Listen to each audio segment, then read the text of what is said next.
The sniper of Baghdad, the desert wind pushed dust through the broken streets of Baghdad as distant explosions shook the night sky. Burned vehicles lined the roads. Sirens echoed far away. Smoke covered the city like a dark blanket. Private Ethan Cole, a 22-year-old British-American sniper attached to a joint peacekeeping unit, lay silently on top of a damaged apartment building. His rifle pointed toward an abandoned intersection where armed militants had been attacking civilians for hours. Ethan wasn't thinking about medals. He wasn't thinking about politics. He was thinking about the terrified little girl he had seen earlier clutching a broken teddy bear while hiding beside a destroyed bus. His radio crackled. "A Cole report. This is Raven 1, Ethan whispered. A militant's moving north. Civilians trapped near Al-Hadi Street. Orders are to hold your position." Ethan lowered his scope for a moment. Below him, frightened families rushed through narrow alleyways carrying children and wounded relatives. The city looked like it was falling apart. Then gunfire erupted again. 3 armed militants stormed into the street, firing wildly toward civilians trying to escape. A mother screamed. Ethan's breathing slowed. One precise shot. The first attacker dropped instantly. A second militant turned in panic. Another shot echoed through the night. The street fell silent for 2 seconds before chaos exploded again. "A sniper!" someone shouted in Arabic. Ethan quickly repositioned behind broken concrete as bullets struck the rooftop around him. His heartbeat pounded in his ears. But below him, civilians escaped into nearby buildings. That was enough. Hours earlier, Ethan had arrived with his unit after receiving reports of attacks near civilian neighborhoods. The mission was simple. Protect evacuation routes until rescue vehicles arrived. Simple missions rarely stayed simple in Baghdad. As their convoy entered the city, an explosion ripped through the lead armored vehicle. Flames rose into the air. Civilians scattered in terror. "Ambush!" soldiers yelled. Gunfire came from rooftops, windows, and alleyways. Ethan jumped behind cover beside Sergeant Marcus Red, a battle-hardened American soldier who had survived 3 deployments. "We need eyes on those rooftops," Marcus shouted. Ethan climbed a collapsed staircase with his sniper rifle and scanned the area through his scope. He spotted movement instantly, enemy shooters hiding inside a damaged hotel. He fired carefully. One by one, the threats disappeared. But then Ethan noticed something else. Inside a nearby apartment building, a family was trapped. A father held the door shut while his wife protected 2 children hiding behind furniture. Militants were moving toward the building from the street below. "They'll never survive," Ethan muttered. "What?" Marcus asked through comms. "A civilian's trapped east side. A negative. We can't risk the team." Hull. Ethan stayed silent for a second. Then he made a decision. "I'm going." Before anyone could stop him, Ethan sprinted across the rooftop and jumped onto the next building. Dust exploded beneath his boots as bullets cracked past him. The city became a maze of destruction. Burned shops, collapsed walls, broken glass everywhere. As Ethan moved through the shadows, he could hear terrified crying from nearby buildings. He finally reached the apartment staircase and kicked open the door. The frightened father immediately pointed a kitchen knife toward him. "Please, don't hurt us." Ethan slowly removed his helmet. "I'm here to help." The little boy, hiding behind the couch, stared at him with wide eyes. Outside, gunfire grew louder. "We need to move now," Ethan said. The mother looked terrified. "There are armed men downstairs." Ethan checked his rifle. "I'll protect you. I'll protect you." The streets of Baghdad had become a war zone. Fires burned across intersections. Power lines sparked overhead. Somewhere nearby, explosions shook the ground again. Ethan guided the family through narrow alleyways while staying alert through his rifle scope. The young daughter clutched her teddy bear tightly. "What's your name?" Ethan asked softly. "Lena," she whispered. "You're very brave, Lena." For the first time all night, the little girl smiled slightly. Then suddenly, gunfire erupted ahead. Militants appeared at the end of the alley. "Get down!" Ethan shouted. He fired instantly. One attacker fell. Another disappeared behind a vehicle. Bullets smashed into walls around them.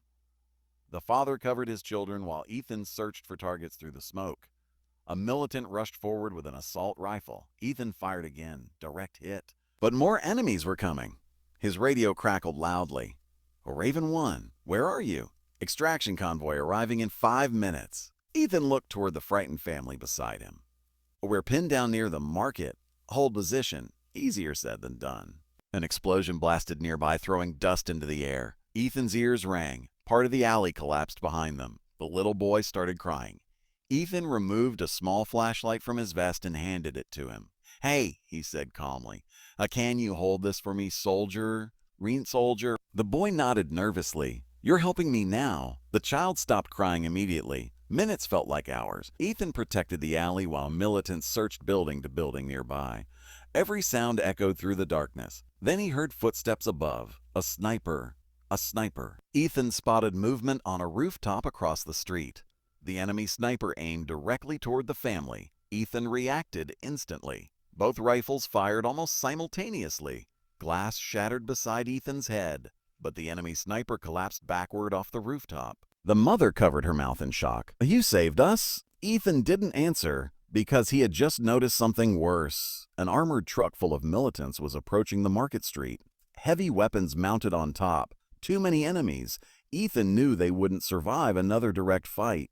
He grabbed the radio. "Marcus, we need extraction now," Static answered first. Then finally, "We're coming to you." Headlights suddenly appeared through the smoke. Military vehicles, the rescue convoy. But the militants saw them too. Gunfire exploded from every direction. Tracer rounds lit up the night sky. Ethan stepped into the open street, taking position behind a damaged taxi while returning fire to protect the convoy. "A move!" he shouted to the family. Soldiers jumped from vehicles, helping civilians aboard. Marcus grabbed Ethan's shoulder. "I get in." But Ethan noticed another group of civilians trapped near a destroyed bus farther down the road, including the little girl with the teddy bear he had seen earlier. Without hesitation, Ethan ran back into the battlefield. "Oh, Cole!" Marcus yelled. Bullets ripped through the street around him. The terrified civilians were trapped behind debris while militants closed in from both sides. Ethan fired carefully while moving forward. 1 shot, 2 shots, 3. Each bullet bought another second of survival. The little girl stared at him in fear. "It's okay," Ethan said. "Stay behind me." An explosion rocked the street as Ethan guided the civilians toward the convoy. Then suddenly, a militant emerged from the smoke only meters away. Ethan's rifle jammed. The attacker raised his weapon. Everything slowed. Before the militant could fire, Sergeant Marcus tackled him from the side. Soldiers opened fire instantly. The threat ended. Marcus looked at Ethan angrily. "You trying to become a hero?" Ethan helped the little girl into the vehicle. "I know," he answered quietly. "I'm just doing my job." The convoy finally escaped the city before sunrise. As the first morning light touched the desert horizon, exhausted civilians sat silently inside the rescue trucks. Some cried softly, some stared into space. Others simply held their children tightly, thankful to still be alive. Ethan sat near the back of the vehicle cleaning dust from his rifle. The little girl with the teddy bear slowly approached him. "You saved my family," she whispered. Ethan smiled tiredly. "You saved each other. I just helped." She handed him the teddy bear for a second. "So you remember me." Ethan looked at the damaged toy covered in dust and smoke. Then he handed it back carefully. "I'll never forget." Weeks later, news reports called the mission of the Baghdad rescue. Military commanders praised the soldiers involved. But Ethan avoided cameras and interviews. For him, the mission wasn't about fame. It was about the faces he still remembered every night. The frightened father protecting his children. The crying boy holding the flashlight. The brave little girl carrying a teddy bear through a war zone. Years later, long after the war ended, Ethan received a letter from overseas. Inside was a photo. A smiling young woman standing beside her family. On the back, a handwritten message read, "You protected us when the world was burning. Because of you, we lived." Ethan stared silently at the photo for a long moment. Then he folded the letter carefully and looked toward the sunset outside his window. Some soldiers become heroes because of war. Others become heroes because, in the middle of chaos, they choose to protect innocent people instead of themselves. And in the ruins of Baghdad, one young sniper made that choice.